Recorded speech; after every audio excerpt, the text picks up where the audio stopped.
গোসল টোসল শেষ, এখন কাপড় চোপড় নিয়ে সুন্দর মতো খাওয়া দাওয়া।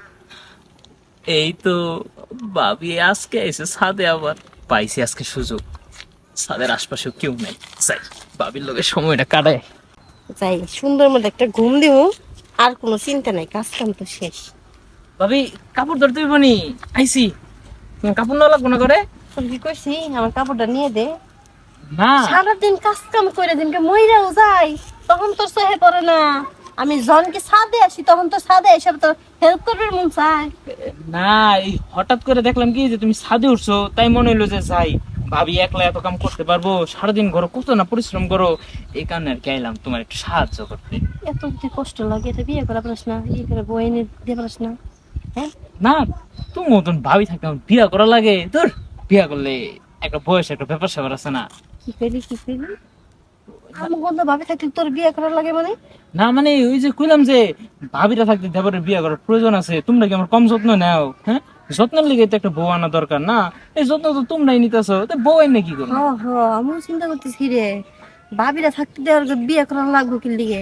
এখন তুই যখন দিচ্ছি পা থেকে মাথা বুঝলো, তুই তুমি কবি ভাবি আসো দেখি রাত 12টার পর একটু সেবা করে দে তোমার।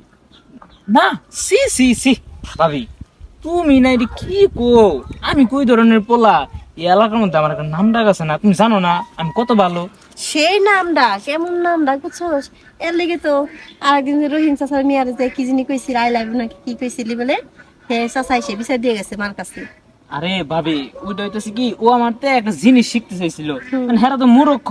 মানে ইংলিশে যে আমি কইছি, হেরা তো ভুল বুঝা নিছে আমারে। হ্যাঁ। ভুল বুঝা মনে করো বাসায় ইংলিশে আমি তোমার ভালোবাসি তার মানে কি? এই যে আই লাভ ইউ। হ্যাঁ, তো হে কি জানে ভালোবাসি কোনটা আই লাভ ইউ কোনটা? হ্যাঁ, না মানে আমি হের পড়াইতে চাইছিলাম, তো পড়ানোর আগে ভালোবাসাটা শিখাইতে গেছিলাম তো। ভালোবাসিটা শিখিয়ে দিয়ে গেছিলে? হ্যাঁ, কও আই লাভ ইউ, ও সেরি কইলো আই লাভ ইউ, তুই করে শাড়িটার নাম কি? তুই কি কইছস মানে আমি এখন খামু? হ্যাঁ, হুম, হ্যাঁ। এরকম ফাইজ দিলে করে নেওয়া শুরু করছস?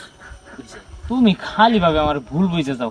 আমি দেখো আজকের পড়তে না কার উপকার করতে যাবো, না তোমার পিছনে আয় কোনোদিন তোমার কাপড় চোপড় আগাই দিব। তোর এইরকম উপকার করার দরকার নাই, বুঝছিস না? এই মানুষ দিয়ে তো উল্টা পাল্টা ভুল ভুল ই করস, কিন্তু ইংলিশ ইংলিশ শিখে তারপরে ই করাস না।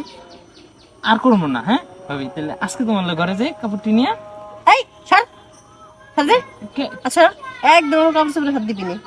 কাপড় ধরছি দেখে তোমার এমন জ্বলা জ্বলতেছে, আর তোমার গায়ে হাত দিলে কি না কি জানি করো। গায়ে হাত দিবি মানে? না কারণ কি গায়ে হাত দেওয়ার মানুষ নেই রে? হ্যাঁ, তোর গায়ে হাত দেওয়া লাগবো কি লিগে? এ গায়ে হাত দেওয়ার সরে এটা, আমাকে এটা চাপ দিবে, আমাকে এটা চাপ দিবে, খুব মজা পাবা না। এত সস্তা পাইব না, বুঝো নাই? আরে না ভাবি, তোমার গায়ে আমি এমনি কি লিগে হাত দিমু? তুমি ভুল বুঝছো না তো, এটা তো দুষ্টাইম করে এমনি আর কি তোমার হাত দিলাম। আমি আছি, তোমার ভাই আসুক, তোমার ভাই রে সব কয়ে দিন। ভাইয়ের কাছে আবার কি কইবা? এই যে কবু আমি যখন কাপড় চোপড় আনবে যাই ছাদে, তোমার ভাই যে কি করে জানো? এনতে ফুসকি মারবো, ওনতে ফুসকি মারবো, আবার কয় কি ভাবি কাপড় চোপড় কটা ঘরের মধ্যে নিয়ে দেই, গায়ে হাত দিয়ে দেখি কেমন লাগে। ভাবি শুনো, এই যে বাইরে কিছু করার দরকার নাই কে, হ্যাঁ? বুঝলাম না, তুই কোথা কথা গায়ে হাত দিস লিগে? ওই যে তুমি অন্য দিক তাকাই রইছো, যে এলি আর কি তোমার আমার দিক ঘুরানোর কে লিগে। এই যে কথা কইতেছ, কথা কি কই আমার ডাকদাম যায় না? যদি তোমার কান বন্ধ যে সব চরিত্রটা ভালো করিস কিন্তু আমি কই দিছি। বুঝছি, তোমার লোক কথা কটা আমার ভুল হয়েছে, আর উপকার করতে ওটা ভুল হয়েছে। জবর আবার মানুষ সেবা হয়ে গেছে রে, তুই উপকার করতেছ আমার। তোর তাহলে সাথে ভাবি, কি সরবি না পিঠে জায়গা ভাবি। আবার গায়ে হাত দে, আবার গায়ে হাত দে, শয়তান।